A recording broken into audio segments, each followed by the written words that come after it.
Yeah, it might not go on Facebook. It won't complete, but we're recording. Small swig of vodka. So hold on. Ah, I think I'm ready now. I may need to go back to that occasionally, especially when the questions start. Yeah. All right. Well, if you haven't been here before, we have these meetings twice a week. Uh, Basically, I will riff on some kind of pointing concerning the idea of non-duality, and then the squares are open for any shares and stuff like that or questions. Um, if you don't have an idea of non, I hope you don't have an idea of non-duality. That's probably a better starting point. But non-duality, uh, I just follow it by the definition of the words, which is not two. So basically, if you want to know what non-duality is, you have to really know what it's not. Yeah, which is not two, basically. And so the two-ness represents this idea of duality here. And you basically hear some information and then you hopefully fit it to your own observation in life and see if the shoes fit. Yeah, so duality is a pretty, for me, worked. I could see it on a broad scale in my life as an action figure. You know, I was a active addict, alcoholic, and then I entered recovery, which is a very dualistic expression. Yeah, one way and then the other way, and really you're neither the one or the other. You weren't. Yeah, but and the duality of really like the duality of learning when it comes to non-duality, which is really more of a loss of interest than of a gaining interest. Being very interested in it leads you to being completely frustrated. And then by the frustration, you'll lose interest in it, and that's when it seems to become obvious. Yeah? So that's just a dualistic move if you really look at it. So what can a failed system show you? That it's failed, so that's its success. That would be a dualistic move, yes? So it doesn't make mental logical sense, thank God, because it's basically describing the limitations of our interpretive scheme, yeah? Like we are interpreting this and we're not, something's interpreting this, and that something or whatever it is making a narration to support that interpretation. Yeah, obviously.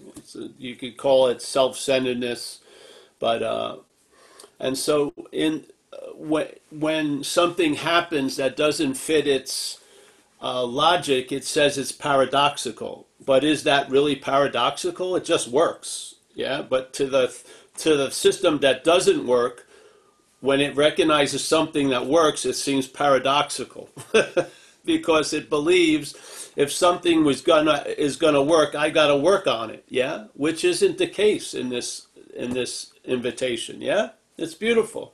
So, and whatever working you do on it is going to fail you, and that's how it's successful. You give up, you lose interest in a weird way. It's not like you lose interest in how you're interested in things, wanting to know, experience, get, acquire, take advantage of, all that. You lose interest in all that because it doesn't really work well. Non-duality won't get you out of much. Yeah, if you get pulled over by the car, the cops, and you tell them, "Well, there is no me that was speeding," you're going to go to jail. Yeah, it doesn't work. So, in that sense of not working, that's how it works. Yeah, because the biggest impediment, not the biggest, but one of them of the idea of non-duality is attempting to get it from a format of duality. Yeah, so trying to get it in a format of duality, its success is when it fails. Yeah, when it fails, that's its success. When when you, let's say, traveled on the path of more. Yeah, you could see it if you've ever had a spiritual life. First, it's a 1 day retreat. Yeah, you do a Saturday meditation thing. And then you get invited to the weekend meditation thing. And then maybe down the road that leads to a 10-day retreat. And then obviously the 10-day retreat, either you do another 10-day retreat or maybe you're going to move up to the big leagues and do like a 21-day retreat. Then you're going to do this and going to do that. So that sense of more is going to fail you sooner or later. You're going to realize, Jesus Christ, nothing's really actually happened. And so there it is. There's the duality of it. You would think a failure would be a failure, but it isn't a failure. It's also a success. Yeah, because especially when all the mechanisms of trying to know what you already are, or experience what you can experience, or be what you already are, or to understand what's not understandable, the success is in the failure of it. Yeah, when it fails, that's its success. That's because sooner or later you're left with all these devices. All right, more is going to produce a longer lasting effect. So if I go 1 day and I feel good, if I do 10 days, I'm going to feel better, and maybe it will last longer than a few hours. Maybe it will last a day or two. And let's say if I accompany it with like kirtan music or stuff like that, I can extend it for maybe another day. But basically, it always runs out. Then you try to do more again. It's wonderful when more is seen not to work. It is. It's an incredible, valuable thing, because you get left with all your own devices, and they show you they're not your own devices. They're not your devices. And those devices that have been employed to find out about all these other things can't be applied to finding out about what you are, because you are it. Yeah? If you weren't it, you could find out about it, but you are it. So finding out about it, how finding out about it serves us is when it fails. Yeah? When it fails, it gives us the message. You can't find out about what you already are. You can't find it. You can't get it. You can't have it. That's the joy. That's the success. So when some people think, like the Course in Miracles, if you know it or not, someone sent it to me. I don't know if it's from there or not. But he says, the greatest success is your worst failure. And all your failures are your greatest successes. Yeah? It goes on and on like that. It's trying to show you that the logic of the mental state, all our programming doesn't work. It's actually what's obscuring the fact from the fact, so to speak. So when you finally lose interest in spirituality, that's probably the best fucking day of all. Because now you're not going to try to find out about it as what you're not. You're going to just, because you've been exhausted trying to find out about it as what you're not. You've been exhausted by it. You have. Yeah? And in that exhausting, it's like the butterfly. You keep trying to grab it, it never comes. When you just stop and lose interest in it, it lands on your shoulder sometimes. Yeah? It's just sort of that same way. And you can't set out on a course to lose interest, because that would be interest. Yeah, you can't pull it off. It has to be a result. You hear certain ideas, you wear them, and then something bleeds through. Yeah, and then something that was always so, you recognize as so.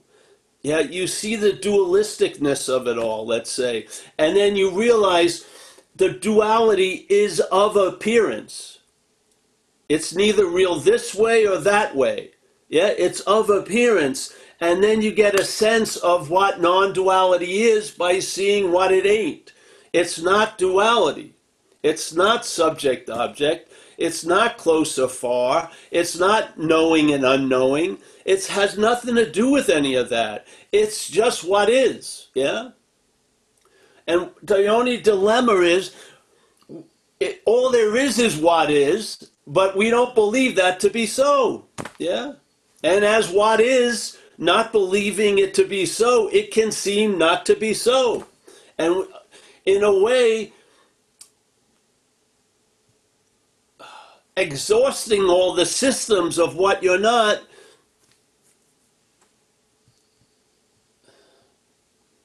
is how there's finally a recognizing that it's not you. Most people aren't going to hear it. They're not. They've got to attempt to go through it. Hopefully they don't have to do it 30 years. We love to save time, yeah? It's sort of like when I was younger, I was reading, I used to have a subscription to this beautiful Buddhist magazine. I forgot the name of it now. And they'd have articles in it, and then they'd have sometimes feature articles, and sometimes they'd have like a little one-page editorial or something, somebody. So this one time I read this Western meditation teacher who had been teaching meditations for 30 years, whatever, and he was speaking about a strange phenomena that he was experiencing with all his old students. They were getting back to him and said, hey, nothing fucking's happened. Yeah? And this is after 30 years of practice. I've never practiced 30 years, but I heard that and sort of been on a spiritual bus. The first thing I did is I reached for the emergency brake. I'm getting off this fucking bus. Why do I want to do something for 30 years and arrive at nothing fundamentally has changed? I like to learn from other people. Yeah? They put in 30 years. I don't want to put in 30 years. I believe them. Nothing happened. So let's get off the bus and see what happens. Put out your thumb and see what picks you up. Yeah?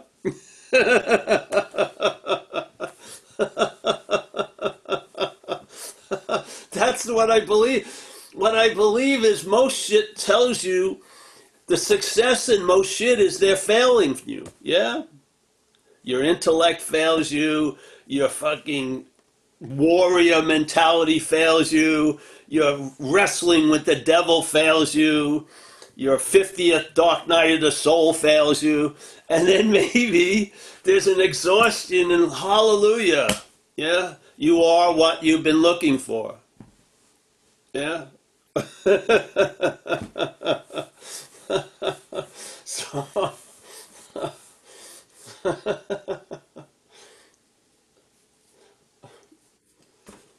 some of us, the shoe fit a long time ago. We just keep walking with them.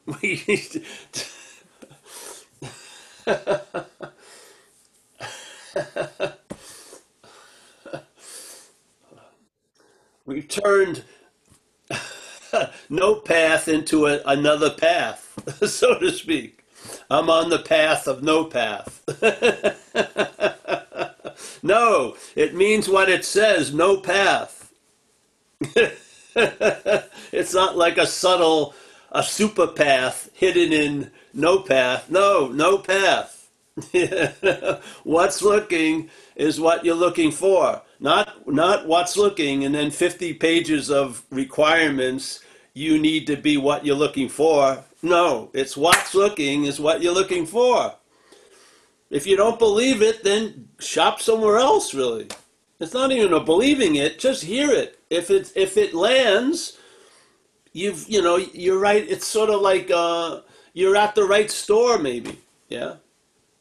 And then let's try on some of the same shoes, like clock shoes. If you found clock shoes have worked in your life, and then you want to look much cooler, with Italian boots and shit. But basically, comfort is the winning bet. So you go back to clock shoes and they work again. So here you go. You try on some clock shoes and then come back and what do I sell? Clock shoes. Yeah. If you want clock shoes, an extreme version, that's not available at Clock Shoe Store. Yeah? Because this is the version we got. You know what I mean?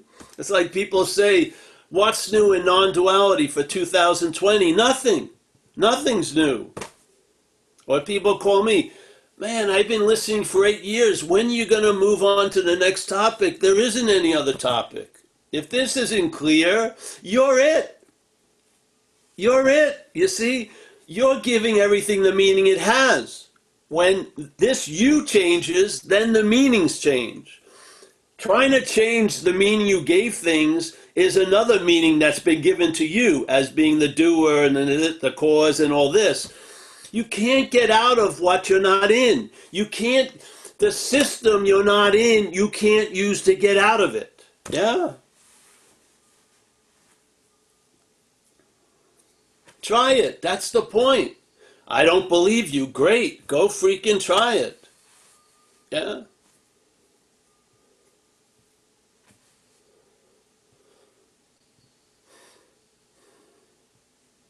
And then come back and then you'll go, wow, it makes so much more sense now than it did when I first heard this dude. Yeah. Yeah. Because you're getting bored of your own fucking excitement. Yeah. You realize something. Yeah. If it hasn't worked now, maybe it's not going to work. Yeah. Maybe more ain't the answer. Maybe that next book isn't going to do it. I wish there was other teachers other than this guy. There's tons of them. You know? Shit, tons of them. They'll mix therapy maybe in it. Maybe you get some massage. You can fucking, wrap it in a really nice little package.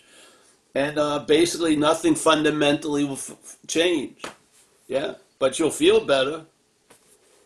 You'll probably meet nicer people. More attractive squares on the Zoom. So, yeah, I feel the idea of non-duality is really, the direction would be hearing about what we're not, yeah, from what we are, instead of constantly hearing about what we are as what we're not. Yeah. I hope you can see that it's the same seeming event, but it's vastly different. Yeah. And I feel you could hear it today, or you're going to be led there one way or the other. We're just trying to save you some time, because basically all your little mechanisms are going to fail. They have already until today. How can you think it's going to get different? Yeah, it's a failed system. What can it do what can it show you? It's failed. That's the beauty of it. What happens then? Maybe there's an exhausting in relying on it, and what appears? I don't know, find out. Yeah? Maybe you'll be relieved. Yeah? Maybe you'll be relieved of the need to be liberated. Maybe that's the real liberation, from the need to be liberated. Yeah? Maybe you won't need to have permission to stop. You can just stop. Yes? Who knows? You may see it in a lot of different ways, but I'll tell you something. It will be like an unspoken yes in you. You'll be so sure without tons of knowledge. You'll be so positive without hundreds of pages of evidence. You'll just know. Yeah? And you'll come to rely on it. And it's extremely reliable. Yeah? Because it's based on nothing.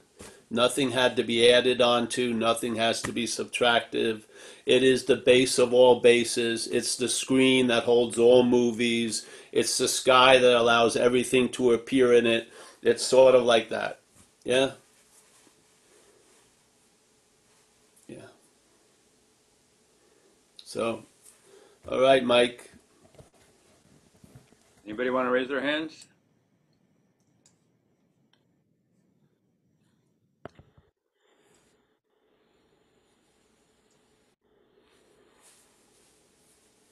Chris, and then Jack. Go ahead, Chris.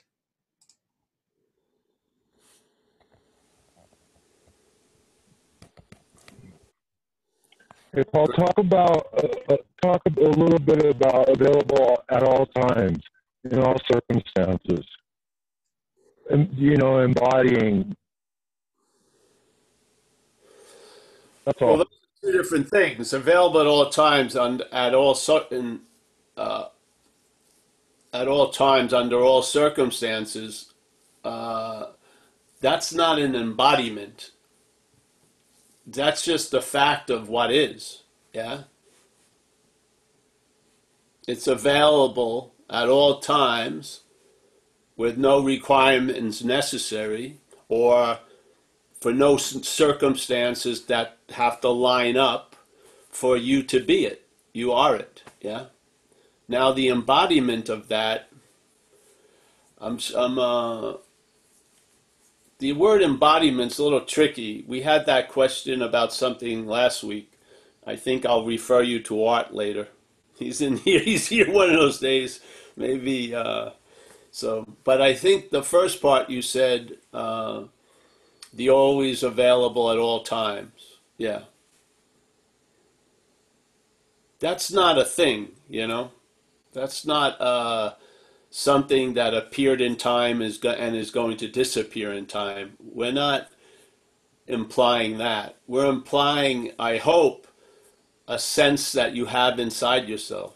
Yeah, that's a weird way of saying it, but the language is sort of crippling. But I feel we are of that, so I feel there's a sense of that wherever or whoever or whatever we think we are at every given moment. So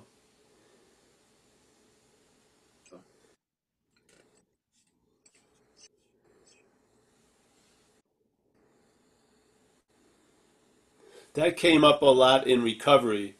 So in the recovery program, they have to make it more suitable for anyone to enter. They had a concept of basically turning your will and your life over to the care of a higher power of your own understanding. So in other words, it's not any religion's idea of a higher power, whatever it is for you. And that's supposed to be sort of like a beginning way to get in the door. And then obviously you'll have contact with this grace or presence, and you will come to other ideas of it. And the idea that I would use in recovery when I shared was the higher power is always available at all times, right where I am, with no requirement for me to meet it. Yeah, in other words, I am it. Yeah, so that's where that always available at all times comes from in my own little trip. Yeah.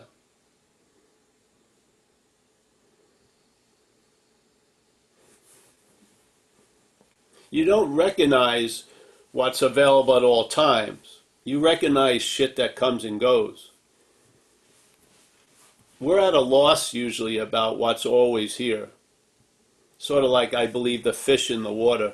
The fish, if it had self-centeredness, probably could believe it was dry the whole time it's totally immersed in water. Yeah, probably could. And then maybe if he got introduced to water after being out of it, it really would appreciate the water. But while it's in the water all day, all night, it probably doesn't even know. Yeah.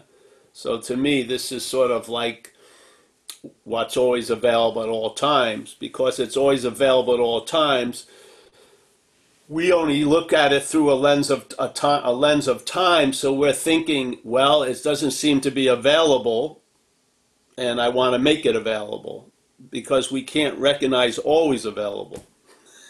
Really, literally. Yeah. So, yeah. The mental states work with comparison. Yes, they recognize something by something else.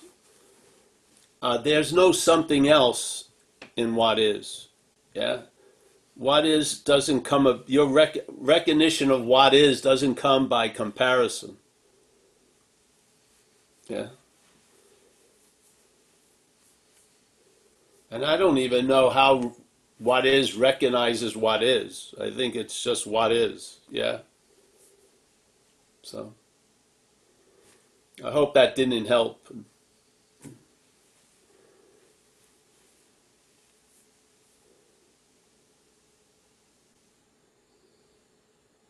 Yes? Are you asking him if it didn't help? Oh, no. I You think I ready? just lost you. What? Can you hear me? Yeah. Oh, I'm back on. I'm on another page. Oops. You went black. Your video went on. I can hear you though, so continue. Yeah. Okay. There you are. All right. Here we go. Okay, Jack, you're up. I think I'm back now. Yeah. Hey, Paul. It's I Jack. wasn't, I wasn't always available, you see. It's good to see you. Good to, I can't see you, Jack, but that's good. What the? I was going to make a joke and say I've been coming here 4 months and I've gotten absolutely nothing. Yeah, that's success. But at the same time, Well, what are you doing, Jack? What are you in right now? I'm in my truck. Oh, your truck. Yeah. Does it have wheels? Oh, yeah. Just checking. I didn't know if it was where you were, your domicile or what. All right. Yeah. Well, anyway, thanks. I was going to say, since I've been coming here, things have really changed a lot for me. And to use a Zen bitch slap phrase, I've been traveling a lot lighter. And I think what's happened is that all of this spiritual learning that I've done over the years seems to kind of culminated and kind of become a lot more understandable. And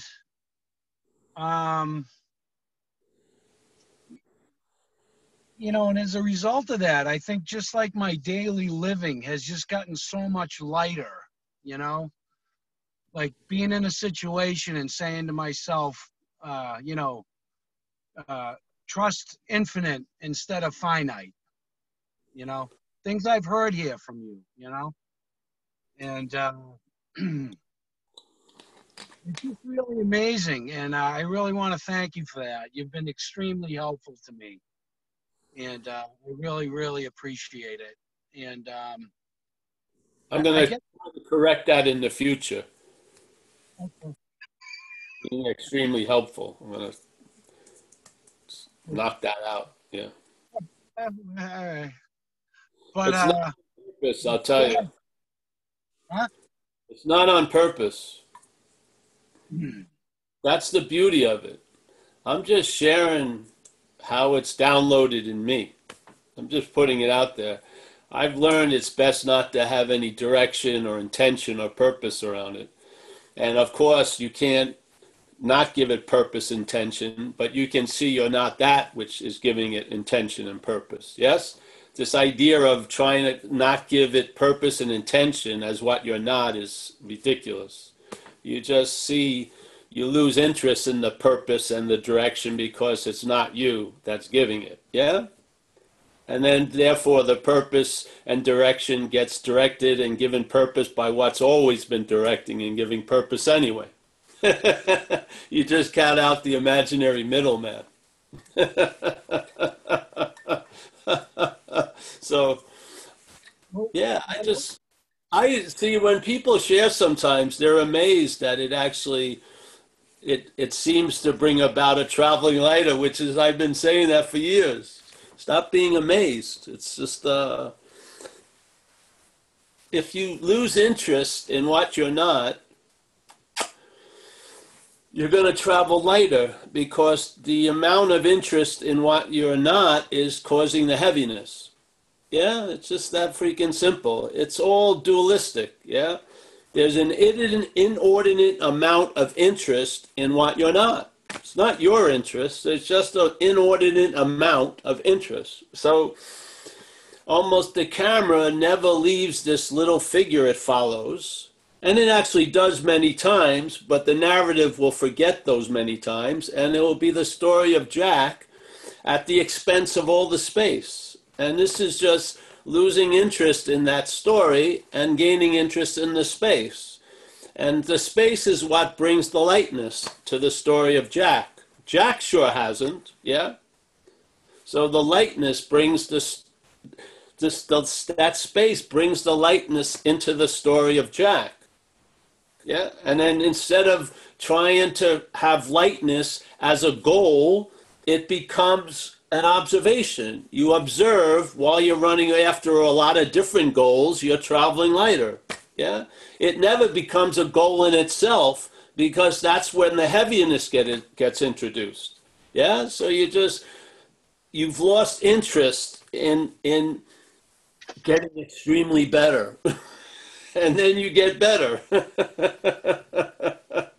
It's just a funny way, but it's seamless.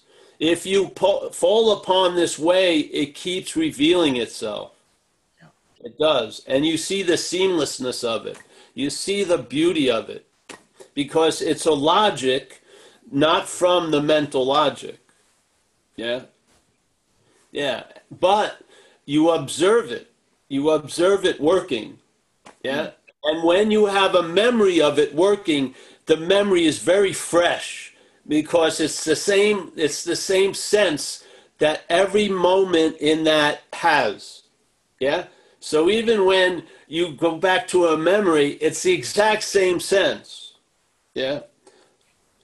Just a beautiful presence, let's say, or really an absence. Yeah, man. Because, there is only the presence in a sense, but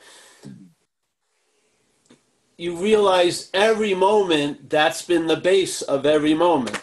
Every moment in time is held in a timeless moment. Yeah?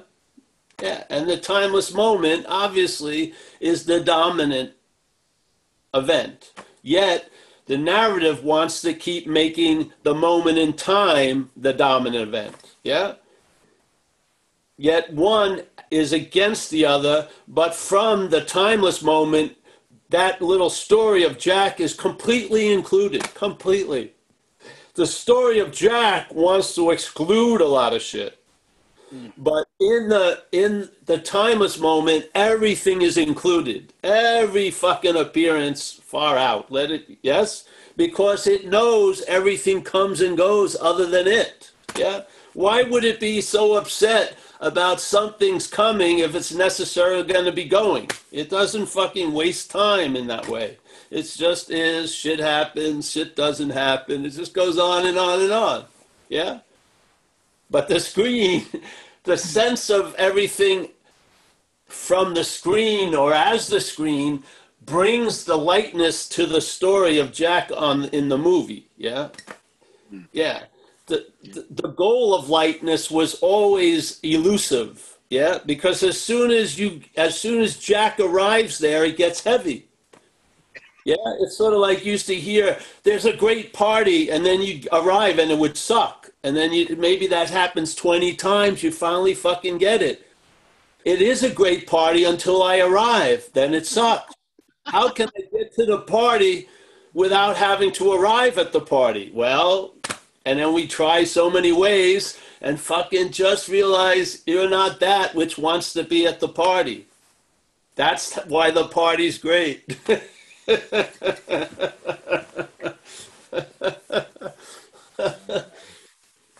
I mean, the proof is in all our experiences. You're looking at it from the problem's eyes. Look at the problem from what you are, and you'll see you're not that. Yeah, and there'll be the word vigilance drops out, the vanquishing of something drops out, the eternal wrestling match drops out. You just lose interest in all that. They're just starring roles for Jack, basically. Yeah? Yeah. Good to see you, Jack. Thank you. You too, Paul. Thank you. Yeah. Thanks, Jack. That was a great ride for not going anywhere.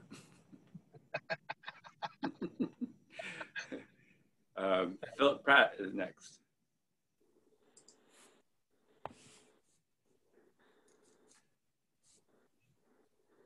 Hi, Paul. Hello. I don't really have a question. I just want to just express my appreciation of you and just what you deliver. It's like there's no one else that I've come across that has that directness and that kind of extraordinary ordinariness that you have, and I worked on it very hard, the ordinariness. yeah, I'm incredibly special, really. yeah. One of the phrases I love so much is where you said a few months ago this feeling that you're never missing out on anything. That this idea that everything is here available right now in this kind of dance, and that sort of resonated with me. That this idea that I'm sitting here going, oh, maybe I should be doing something else, or I prefer to be traveling overseas, or something other than this. But in that ordinariness, it's kind of like it's just so satisfying, the sense that you're not missing out on it. That it's totally here now, and whatever it is, whatever form it seems to take, it's this incredible satisfaction that I felt was missing for a long while. I was always, after reading The Power of Now, I was hoping for that dark night of the soul, that Eckhart Tolle relates to, and I was waiting for that, and it never came. It was great disappointment. And I mean, not that you'd wish that on you. It's kind of so, it's pretty nasty thing. But yeah, it's just this feeling that it just creeped up on me and kind of and just wiped away this kind of this sense of that there needs to be anything else, and and yet things still go on. I mean, I work. My work still has this energy and momentum, and I don't know where that comes from. Whereas I thought it was all based on effort and striving, and it seems to have. I've realised that that's not it. That's not what drives it. It just seems to have its own kind of energy and potential, potency to it. So I just want to say thanks so much, because it's just incredible. It's just there's no one else I've come across like you that has that kind of.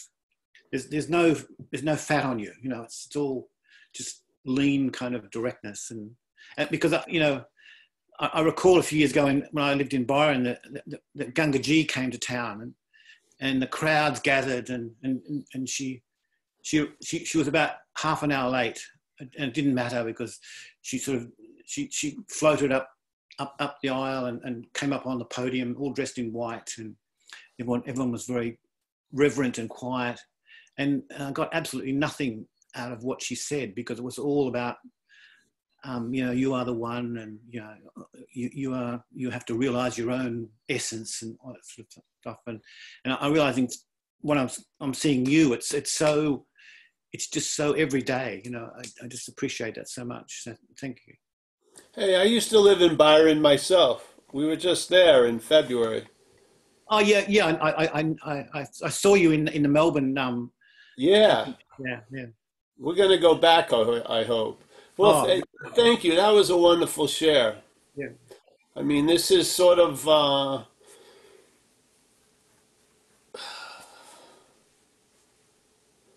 it's sort of like a vague embrace. You could describe it to such a point, but it's the attempt to describe it is really the description of it. Yes, you know what I mean? Yeah. So I appreciate that. Yes. It comes out very awkward, I know, but no, it didn't. It came out beautiful, bro. Very beautiful. I got it, I think.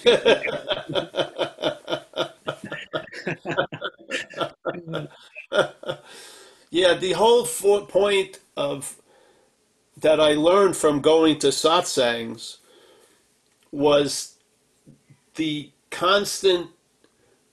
I thought the direction, because there's always, even when it's a path of no direction, there's a direction in it. Yeah, a little flavor of it.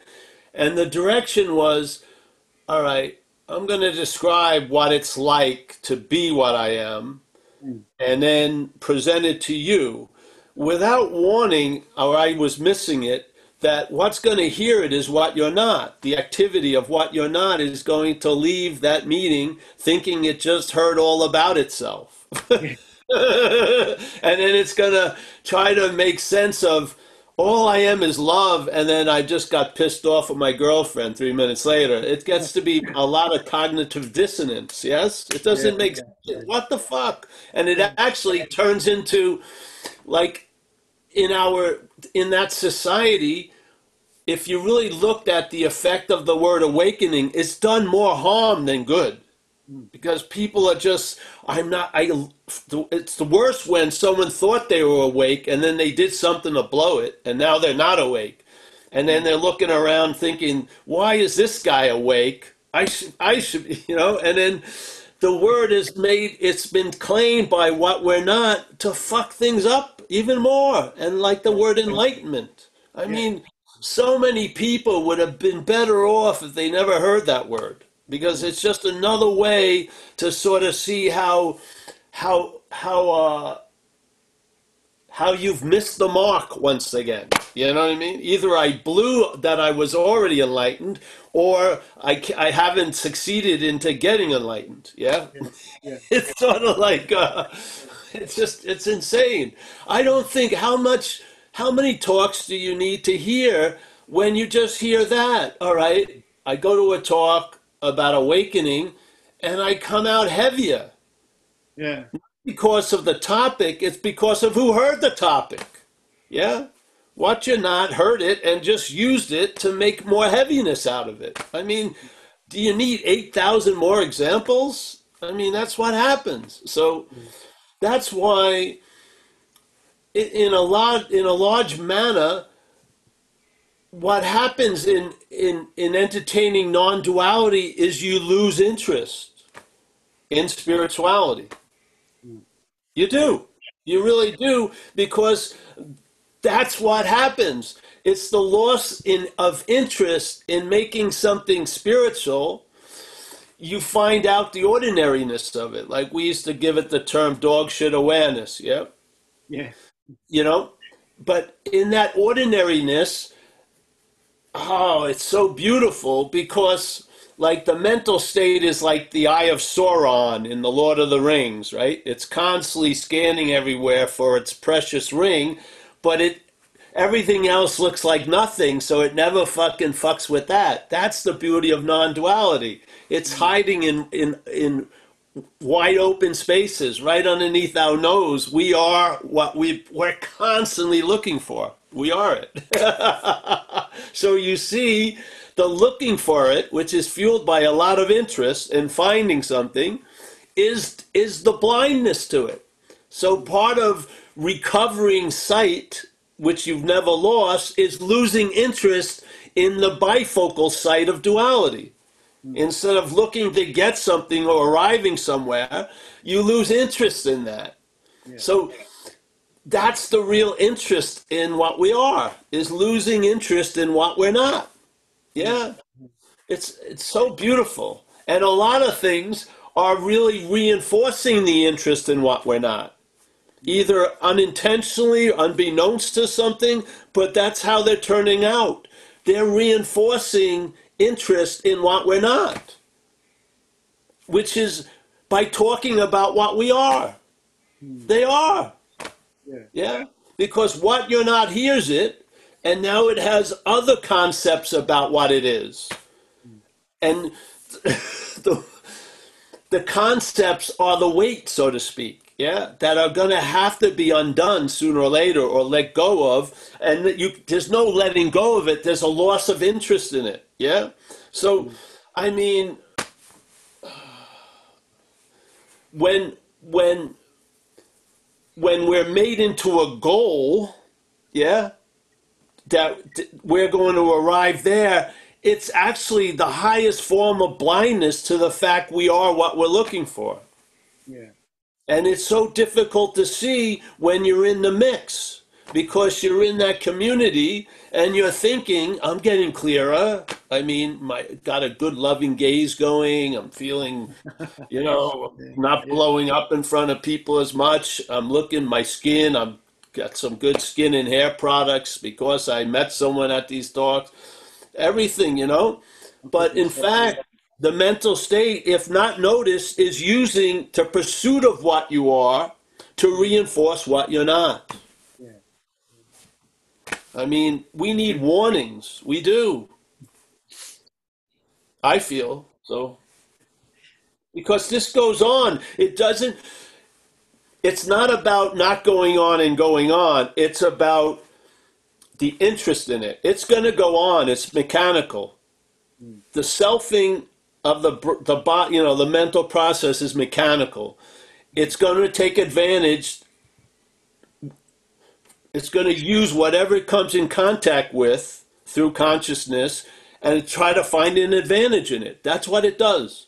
And it does it by claiming. So when there's living, it claims that implies there's one person who's alive. Yeah, it just does it. And it doesn't, you can't wait. If you're thinking the truth is that's going to stop completely, you've drank the Kool-Aid, because it ain't. It's mechanical. You just lose interest in it. Yeah, that's all. You just don't, it's sort of like the boy who cried wolf. You ain't the wolf, so you fucking lose interest in all the crying of wolf. Yeah?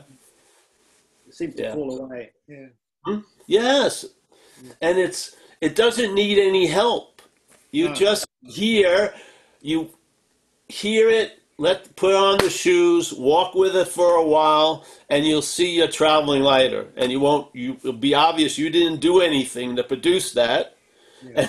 And that's a sense of the unproducible, which is awesome. Yeah. Yeah. So thanks, bro. Thank you.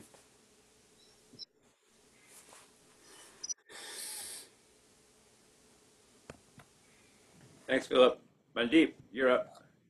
Mandeep. Do you want to give John a chance, please? He's been waiting, I think, a little bit longer than me. Sure, if he wants to come up. John? Oh, I'm going to ask him to unmute. Sorry. Okay. Who's? Okay, yeah. Okay. Hey, Paul. John K. here. Let me find you. I'm waving my hand. I just got to go through the squares. That's right. Oh, yeah, I see you now. Okay, yeah. Well, boy, you're like, I wanted to say something about how, like, you talk about presupposing, and it's like I have these forces in my life, my boss, my job, these things that are like coming at me, and I've got to defend and parry. And who tells you that? Well, what I'm trying to say is, like, I'm starting to see what you say about the guy in the movie theater with the big hat that's sitting in front of you, and you're so mad, God, I can't see the movie, get out of there. You really bother me. And it's like, wow, that's my hat. That's me. And I don't know. And it's not, but yeah. Yeah. And it's like this, and when you just said about invoking the unproduced or something, I don't know. I'm not articulating here, but you're right. Or it really just, that's what allows me to lose interest. I can't lose interest in the sticks coming at me that are hitting me. It's like I lose interest in the guy being hit by the stick. And then it's like, okay, then the sticks are just going through the air. Like it's instead of being in a fight with sticks, I'm just, and then trying not to be attending to the sticks, but ouch, I can't Yeah. do that. Doesn't work. But instead, you're right. It's just like I come to see, wow, I'm not being hit by the stick, and I didn't do that. Anyway, I guess I'm not sure if I'm asking a question or reporting to you. I'm just, wow, you're really, this is so.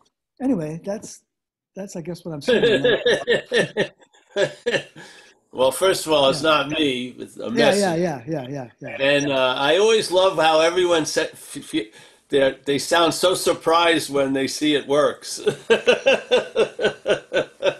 I guess we're so addicted to a unworking system. It's very surprising when something actually works. Yeah. I think you said a lot there, John. Thank you. Yeah, that's the whole point. Because we've tried the fight. You know, when someone says let's say there's a sentence in recovery, and I'm going to interpret it, and the interpretation is going to be from two different people reading it, right?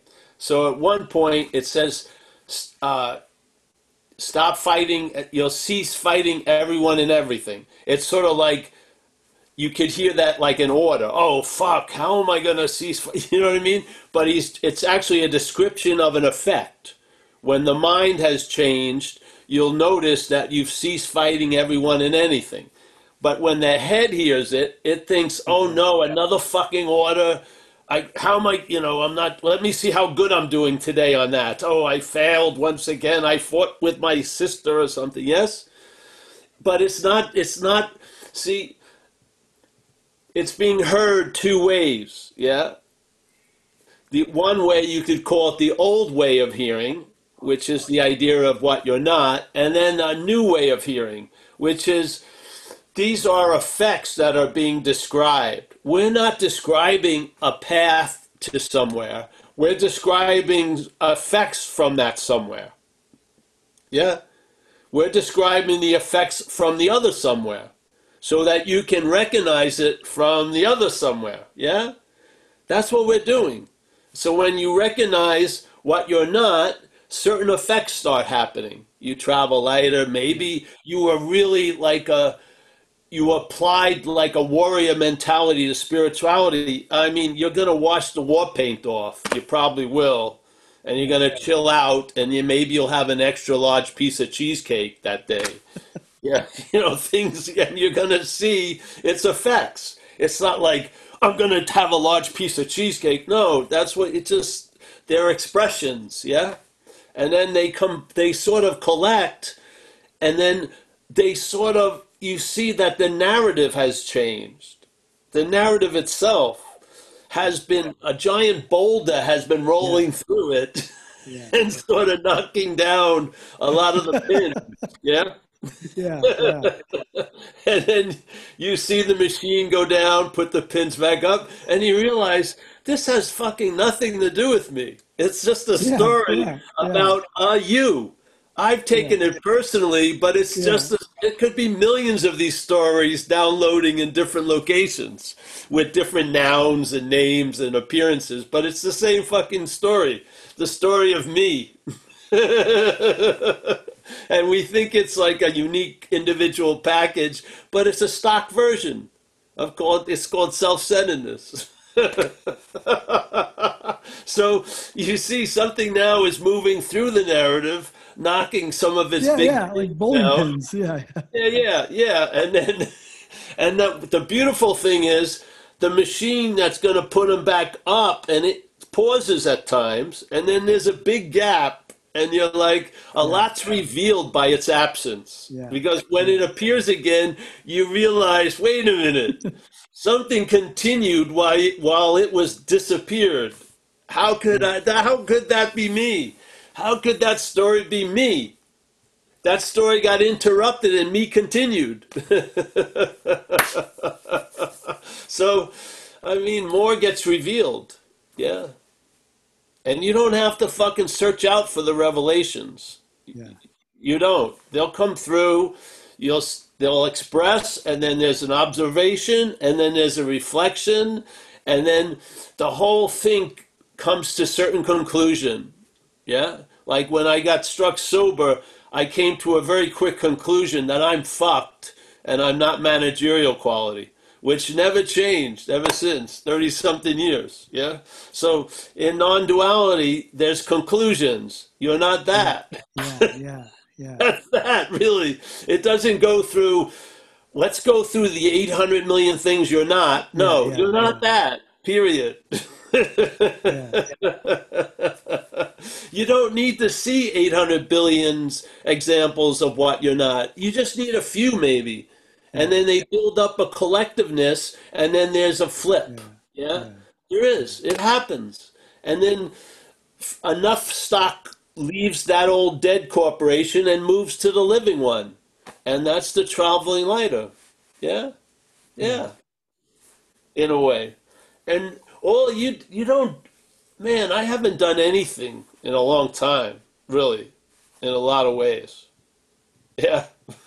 I mean, if that's, I would say that's the path I'm on, not doing anything, really. And what I do is very mundane in most people's view. So there's no, oh, it's so funny. It's just funny. It's a funny experience.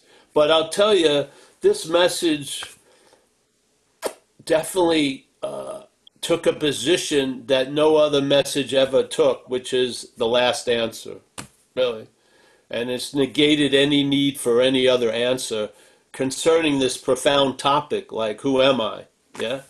And I haven't run into any answers like this. It negated all need for any other answers, which is awesome. Really. Yeah.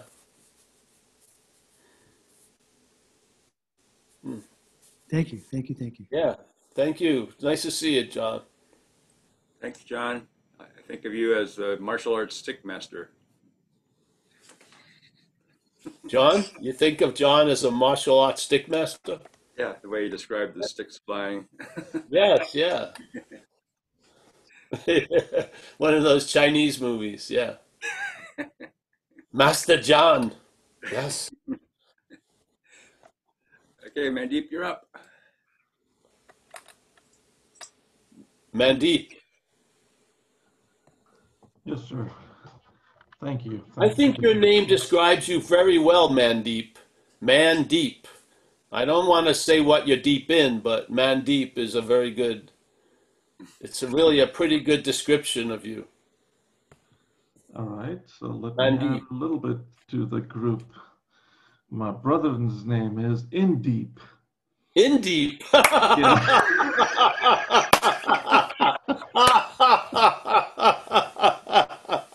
And then your How was sister that? is Out Deep. Out Deep. No, her name is Hardeep, Hardeep. Oh, that's so great. I go like, hey, you can say whatever about my name, but I dodged a bullet with my brother's name. Indeep. That's pretty good. You can follow that with a lot of words. In deep. Oh yeah,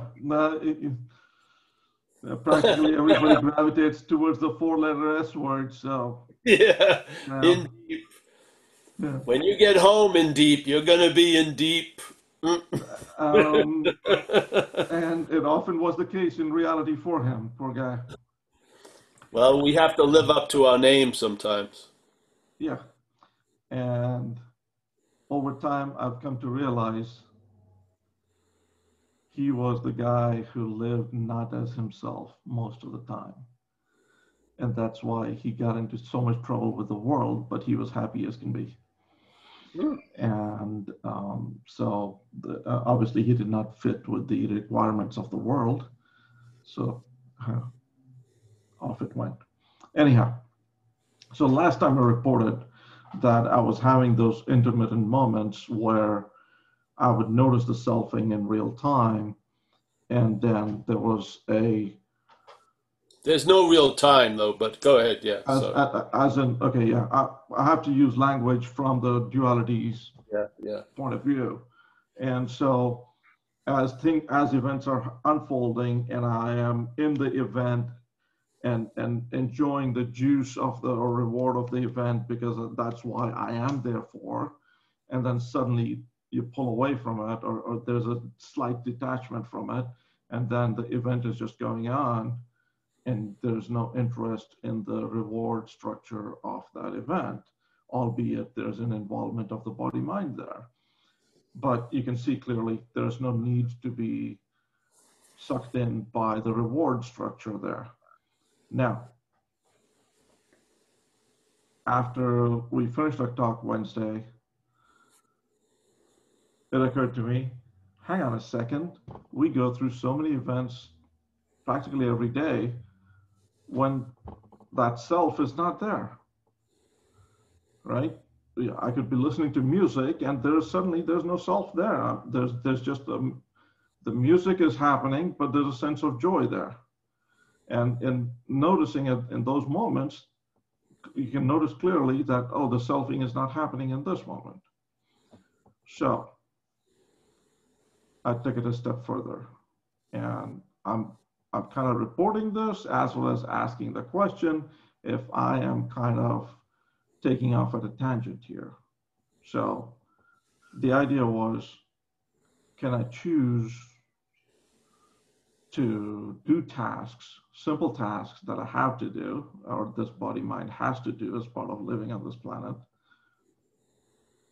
but actively make the choice ahead of the event to not do it as the self.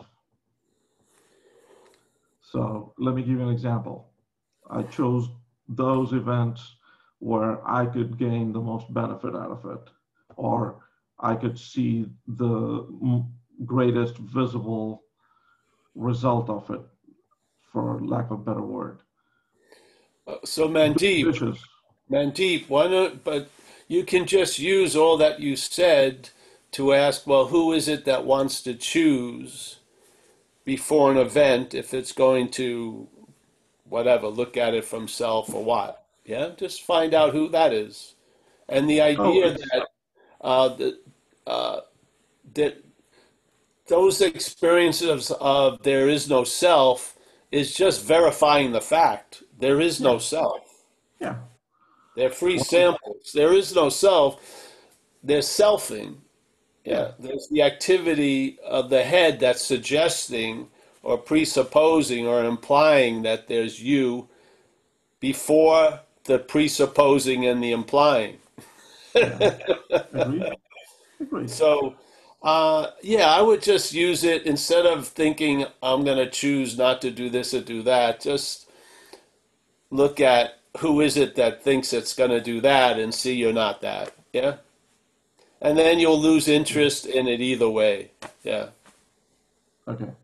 So yeah, I was getting sucked in by the free samples and wanting more of those, and was thinking, hey, maybe I could construct more of those. Yeah, of course. That's the head trying to, create an advantage or try to get an advantage. We just explained that. That's the main movement of the selfing. So you just saw it in action. Got it. Yeah? See, a lot of times we see it in action, but we don't see it being implied to be the seer of seeing it in action. See, we get sort of stuck on the second. We see the first aperture, but we don't realize that there's a stuckness to the second aperture. Mm-hmm. Yeah?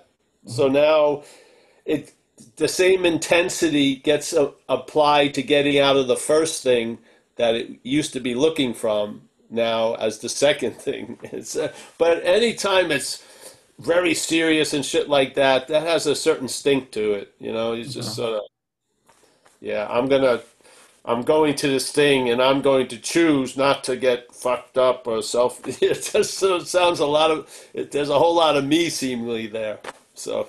Yeah, but I tried that it would with, set off the alarms, Yeah, fair enough. But I tried it with, the chore that I hate the most is doing dishes. And it was interesting. That thing went easier, a lot easier. Oh, good. Then use it until it doesn't work for you. Yeah, sure.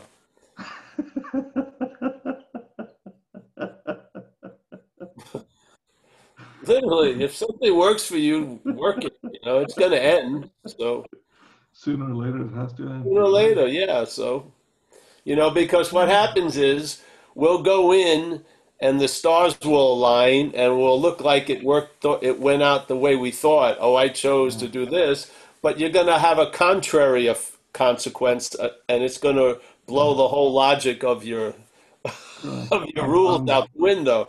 Life is fucking hilarious. It's just gonna see. It's this idea. The head loves a position. Yeah. And the beautiful dance we can be in as we're dreaming ourselves out of the dreaming is the rug being pulled out from every position we take. It may feel like a drag, but I would be very thankful for that because Well, you'll find out, but yeah, I'd be thankful for that. Mhm. Once you take a position, the head always wants to position you Yeah. as the doer, the thinker, the feeler, the taster, the toucher, and then a lot of other positions. It's sort of like a tantric sex thing, but you are usually getting it up something, yeah, with all the postures. So you see,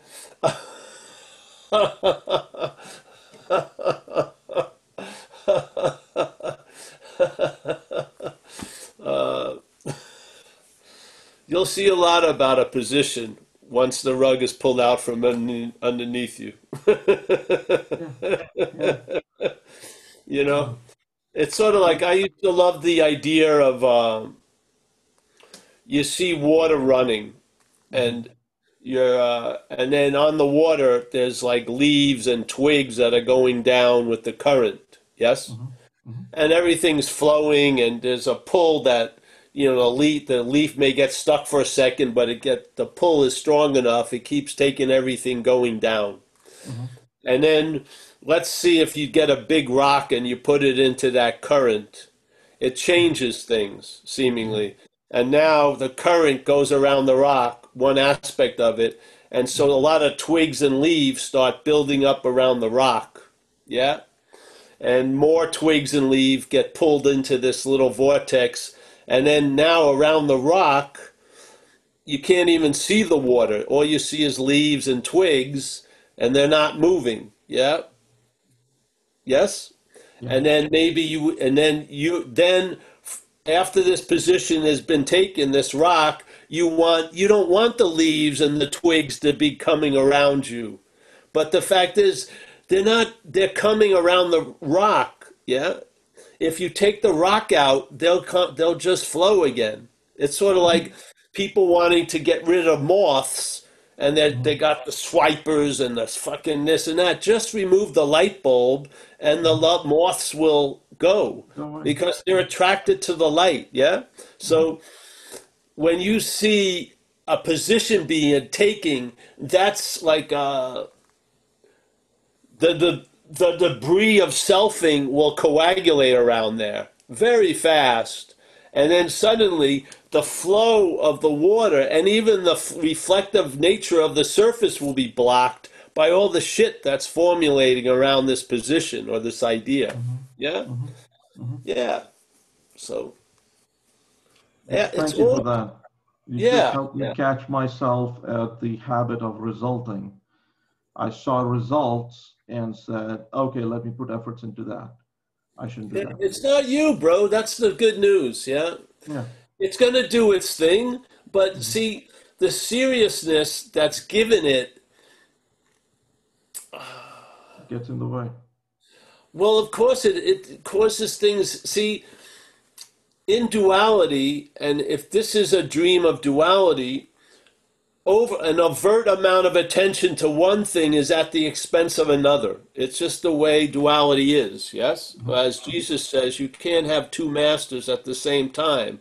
That was duality, yeah? So if there's one inordinate amount of attention and interest on one, it will be sort of at the expense of the other. Yeah. Yeah? So like it says in that statement in the Course in Miracles that, hey, firm in faith that you are something else, yeah, is the active denial of what you are. This is duality. Don't you see? This is what the whole thing. So first, you see the movement of duality, and you don't try to undual it. There's a negation of it. That's the beauty of non-duality. Non-duality is not a mental denial. It's a negation. It's just a clear, that's not so. So what's not so? What's not so is this and that. Yeah? Yeah. But when this is so heavily weighted, then we have to embellish or point out the this, yeah, so that there can be a little flavor of the that, but it's neither this nor that. Yeah. It's neither you not having a position or you having a position. There's no you. That's the beauty of it. Yeah. There's not a one that's stuck in two. There's just an appearance of two to no one. Yeah. Thank you. Thank you for saving me taking off on a tangent there. Well, I like seeing you, Mandeep. I would probably like really to meet your brother Indeep. Okay. Just so I could say Indeep. Okay. Well, I might invite him next time. Let's see. If he wants. Any other questions? Yeah. Thanks, Mandeep. Thank you. Thank you. Anybody else want to raise their hands? I can't really go anywhere. The air quality is terrible where I live. We're in Northern California. I just want to throw in something personal. It's amazing the built-in denial of the action figures. I mean, it's amazing. It really is how we can minimize anything. Yeah.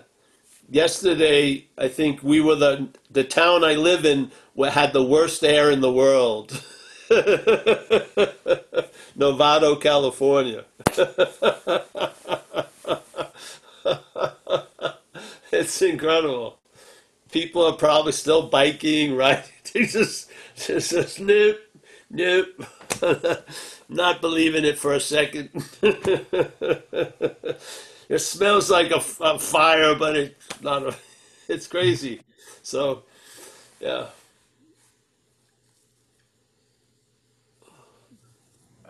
Marianne raised her hand. Hi there. Hi there, Paul. Thank you so much for the sharing. I really resonated with the urban renewal project that you talk about. And I can't believe the amount of urban renewal I've been working on for decades and how absolutely exhausting that is. And I guess it finally became clear. I thought it was my job to fix these negative emotions that I was having. It never occurred to me that the one who thinks that it has this isn't real. There's just a stopping there. It doesn't mean that there's no more negative emotions. They're still there. It's just that I no longer see that as my job to fix. Great. And a lot of projects. I mean, so many projects. Every single thing I did, was about getting better, fixing myself. So thank you. I appreciate the way you communicate too. I think it's very unique. Great. You see, that's like a form of slavery, yes? We're enslaved to movement just for movement's sake. It's just agitation for agitation's sake. It puts a story in it so that you can, and a golden apple that you're going to arrive at. But basically, like a great Zen statement in the Faith Mind thesis or whatever, little couple page writing, which is, you can't use activity to produce stillness. That would be activity. Yeah? So, all right, there's what people would call contracting emotions. What makes them contract more is you.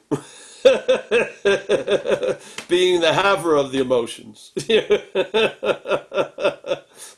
Now, it seems obvious we can try to deny the emotions, distract ourselves from emotions, avoid the emotions, which actually give them more reality than ever, or we can maybe question who is it that has the emotions. Because we're not getting rid of the emotions, right? Because they're happening.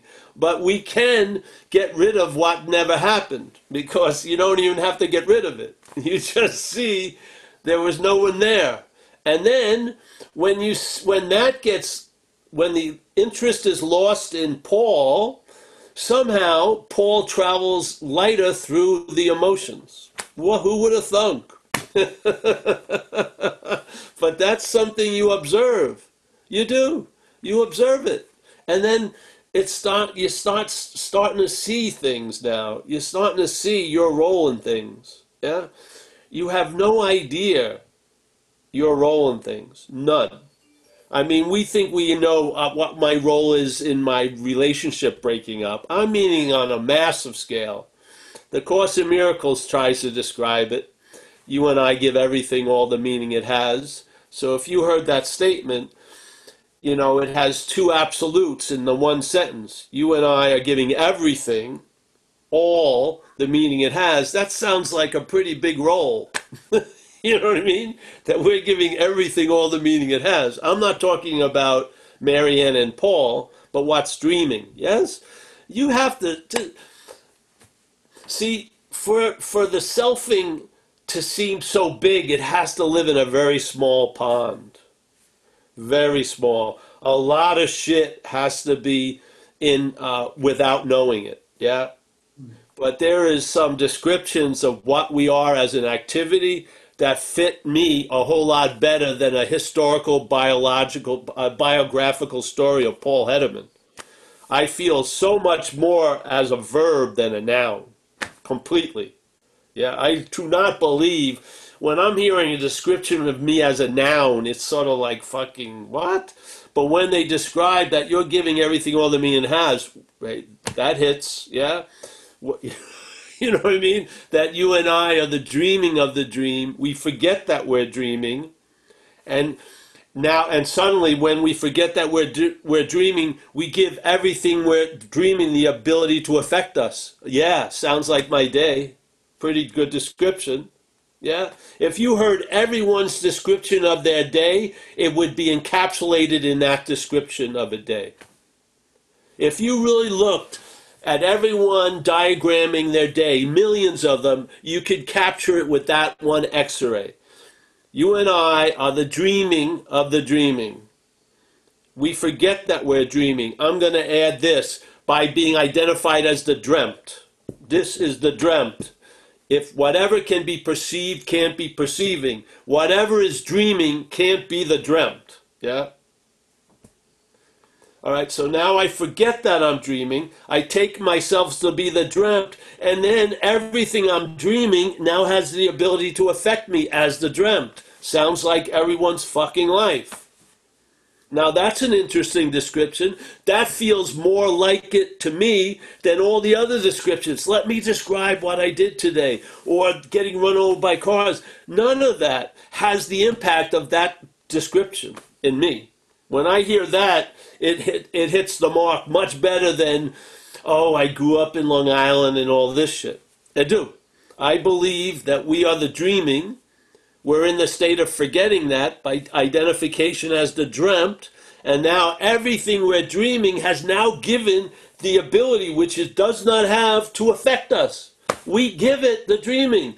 Oh, how is that described in recovery? False evidence appearing real? Like fear, the acronym for fear? How can false evidence have a real impact? It has to appear real to who? To what's real. I'm what's real. Taking false evidence to appear to be real. How am I doing that? By being identified as the dreamt. I can't see the difference between true or false because there's no difference here. I'm taking this to be true when it's false. I'm not a thing. I'm the dreaming of things. What? Yeah. This is why we share. I know what we are. I don't know it. I know what we're not. I do not believe you're Marianne and you've gone all this and all that and you have mixed emotions and shit. Yeah, that's what's happening, but I don't believe that's what you are. Yeah? I believe you are that which never came or went. I believe we are what's allowing everything to appear, yet never affected by anything that appears. I say that's what we are, yeah, as a quality. Now, does that give me a get-out-of-jail-free card as an action figure? No. You know, the best I can hope for isn't complete transcendence or embodiment of the truth. It's traveling lighter. It's basically the best I can hope for. Yeah? And I can't produce it. Nor can someone in my life. They can bring it out of me, but they can't give it to me. It's got to come from me, but it's not of the dreamt. It's of what I am. Yeah. I'm fine with that. I'm fine for this to be an effect, not a cause. I'm fine with it. Yeah. My targets have lowered, you know. I'm just looking to have some raw dessert. I'm not fucking want to, you know, go up to the top of the Himalayas and stand on my head and see if I'm not blown by the great north winds, you know. I'm just basically, yeah, let me find a pair of pants that feels comfortable. Yeah. That's fine. I'm all right with that. Yeah. Do I feel like I'm being used? Yeah, all the time. Do I feel like, am I doing this talk? I don't feel like that at all. I feel like something moves through me. I don't give it a name like Abraham or Jacob or something like that. I'm not channeling a thing. Yeah, but it sure feels like something coming through. And what is it? What are the requirements I have to meet to be used like that? None. Yeah. Do I have to improve? No. Do I have to get super better? No. All I have to do is be willing to sit here and then fucking, you know, have it not about me for a couple hours. Far out. Yeah. What am I going to get out of it? Nothing. Far out. What do I want? Really nothing. Yeah. So, yeah, honey, I thank you for that sharing. You know what a huge event that is when you see your role in things? Because when the only role you can really see is the role of what you're not. You can have that described. You can understand it. You can know it. Yeah, you can. It has value. But when that knowledge is claimed by what you're not, it's like we say it in recovery, self-knowledge avails us nothing. What? Knowledge of self is very valuable because maybe you'll see I'm not that. But when that knowledge is claimed by self, it has no fucking value. It's just going to be used to reinforce self. Yeah? And self can appear as a non-self just as much as a self. You're neither of them. There's no self that's a non-self.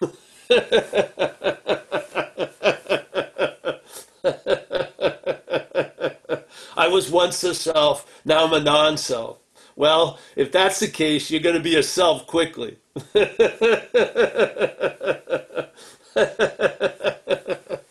So, all right. Any more questions? Yes, Jacob. Jacob. I just used the word Jacob. That's funny. Interesting. Hello, Paul. Yes. Hey, thank you, man. You know, these talks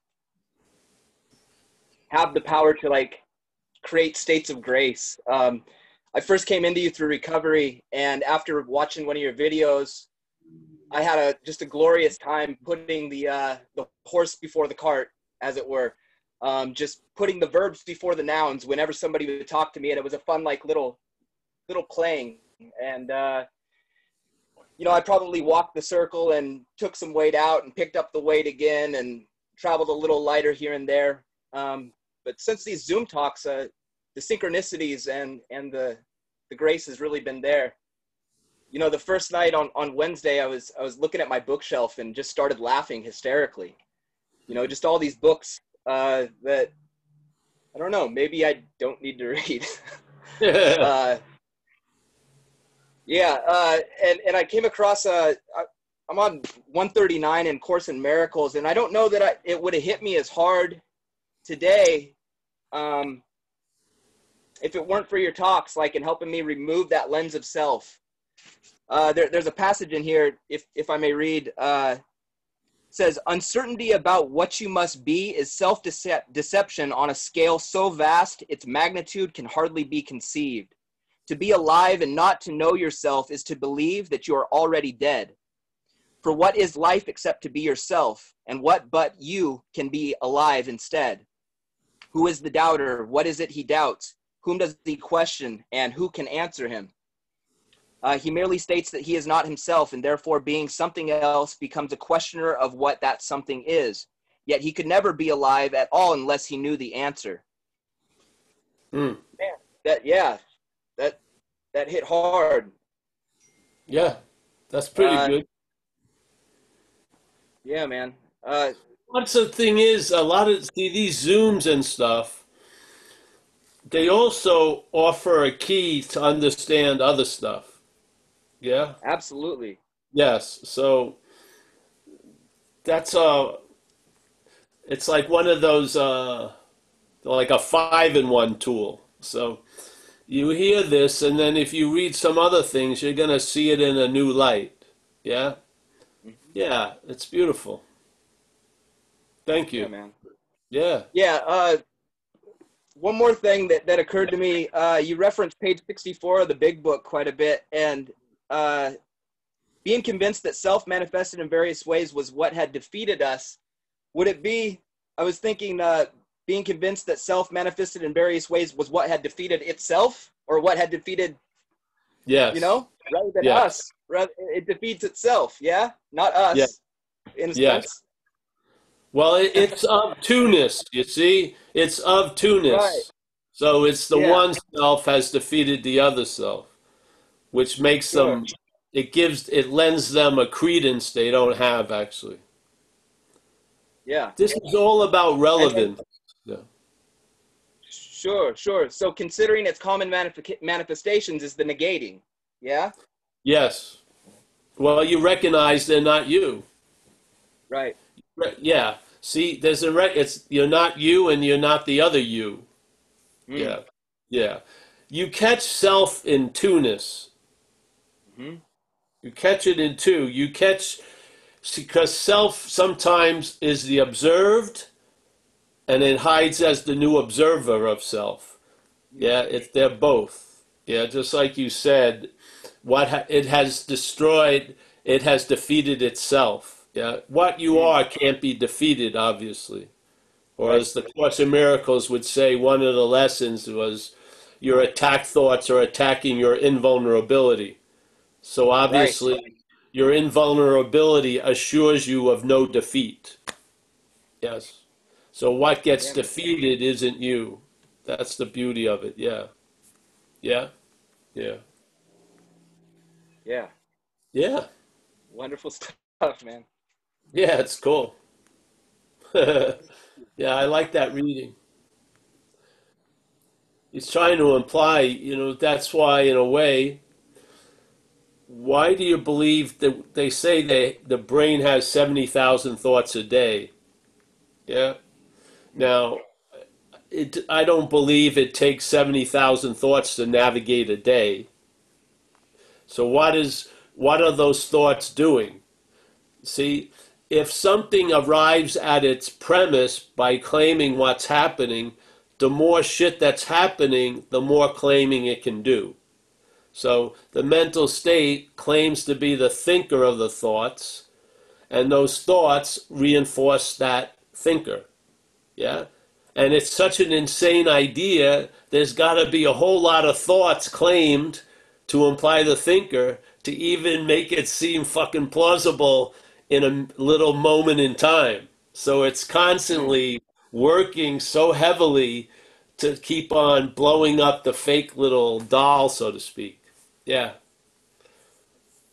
I was always interested in that thing with the 70,000 thoughts because I was a house painter. And basically for me to get to work, do my job, and then eat and take care of necessities, maybe I needed 15 thoughts, I was wondering what the 69,985 thoughts were doing. Or what they were being used for, because I knew something was doing something with them. They were reinforcing the idea of being the doer, the thinker. Yeah. See, that's the beauty of what you are. It needs no reinforcement. Yes? Mm-hmm. It needs no reinforcement because it is. Everything that ain't, but is intended to imply it is, has a lot of work to do involved. A lot of huffing and puffing. A lot. Yeah? But what is stands in and of itself. That's why I always think when I observe consciousness, it doesn't seem to be, it doesn't seem to need any thought or effort to be conscious. In other words, I'm not sweating because I'm seeing all these squares, or I'm like, I'm really trying to hear. As long as my ears and eyes work, it's working. Yet I don't understand why we believe that thought and effort is going to bring us to that which never demonstrates any thought or effort. It just makes fucking no sense to me. Yeah? Yeah. Yeah. So that which is made or implied by thought and effort is obviously going to believe the only way is thought and effort. Yeah? Of course, the system reinforces itself. Yeah. Thank you. Yes, thank you, Jacob. Let that mind go, Jacob. Just let it roam. It'll come back with a lot of interesting stuff. Yeah. I feel like a lot of us are like marathon runners stuck in a closet. And we're presented a map of only 4 well-known paths to the trough. It's so it's stifling. You need to allow mind to entertain possibilities, yeah? Shit. Yeah. We've realized all the outs that we've ever discovered didn't last long, yeah? And maybe we've discovered the out is what's informing the reality of the in. So, yeah, and yet there's something about getting out. So maybe the out is before the in, not after the in. Yeah? Maybe you're already out. Then there's a presupposing you're in, what drives us seeking to get out, which just reinforces the in, which makes another desire to get out. And it's that slinky of non-duality generated by agitation, on and on. Yeah? This is a novel idea. This is a freedom before bondage, not after bondage. This is that freedom is inherently available. Yes? It's the out that is not compromised or aligned or the opposite of in. It's an out of in and out, let's say. Yeah? Yeah.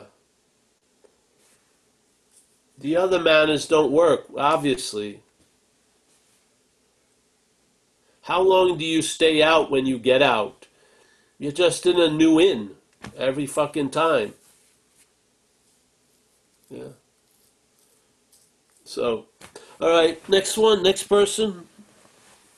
Jacob, thanks, bro. Thank you, Jacob. Any other hands? We could end soon also. Yep. No hands.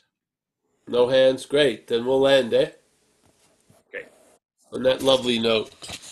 I'm going to just say goodbye to everybody. Jacob, nice to see you. Thank you, Roman. Always a pleasure. Thanks for all the support. Johannes, Keith, Julie. Let me see. Hold on, let me get these first. Mandeep, Julie, Dennis, Keith, Christine, Tarek, Macaulay. Macaulay in the house. We got that. We've got Helen. Nice to see you, Helen. James from the iPhone company. Matthew. Always a pleasure all these years. Joyce. Jack G. Yes. Yariv. Nice to see you this week, Yariv. Marianne. She's more comfortable than before. That's progress. Stacy L. Yes. How's the air down there in L.A.? Bad, eh? Yeah. Danny. Nice to see you, Danny. Let's see where we're going the other way. All right, I said hello to Christine and Julie. All right, Z, always a pleasure. Jono from the UK. Natalie from her own planet. I don't know where she is. She's in some constellation. Draw, nice to see you, Draw. Henrique, he's entered the void. Yes, he's asleep, I think. John K, pleasure. Thanks for your share, John. Gary C, pleasure. Robert from New Zealand, very nice to see you, Robert. Jeremy, we got Chris, Scott Robinson, Richard Ty, Joseph, Mr. and Mrs. Void, Phoenix, Fritz. Fritz is in his Star Trek little entertainment center. We got Mike. Mike is in his typical position, going to sleep. Oh, we got Phil. Phil, you're still in Byron? You're still in Byron Bay?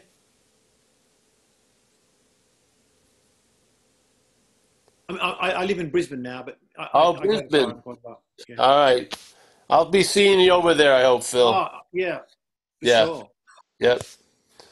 We got Mike, who does all this work, and Kaiser, his second in command. I think Kaiser's planning an ambitious little takeover, a little coup, just to sow some suspicion. Judith, nice to see you. We need some drama in the in wherever we are. Susan, nice to see you, Susan. Faye, it's a pleasure to meet you. I hope you're comfortable there. Yes. Kerry, we got Norman. Norman, that looks like you're an album cover. You're right there. That's good. John Walker, another Aussie. Yep. Nice to see you guys. Hey, I hope I see you soon. We have a talk on Wednesday, and then recovery is Tuesdays and Thursdays. And let's not take ourselves too seriously. Adios. See ya. And then Mike, I think, keep the room open. So I'll see you guys. Mike. All right. See you guys. Yep.